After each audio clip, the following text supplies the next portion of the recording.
Al Musafe s'estudia obrir una nova línia d'ajudes destinada a persones amb discapacitat. Així ho ha manifestat el regidor d'Esports, Pau Bosch. La proposta es posa damunt la taula després del torneig de pàdel en cadira de rodes que acolli la localitat en el marc de les festes patronals.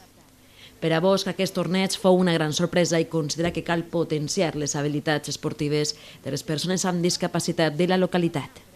Tenim la sort de tindre un esportista dels millors d'Espanya que és veí d'Almussafes.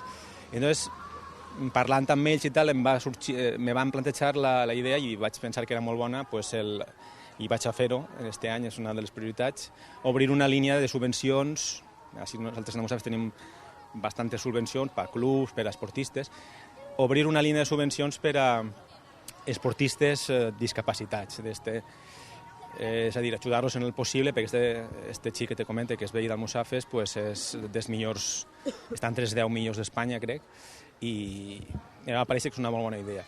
La línia d'ajudes s'inclourà, segons ha explicat el regidor, en el pressupost de 2017 i pretén servir d'impuls i ajuda a tots aquells esportistes de la localitat amb algun tipus de discapacitat.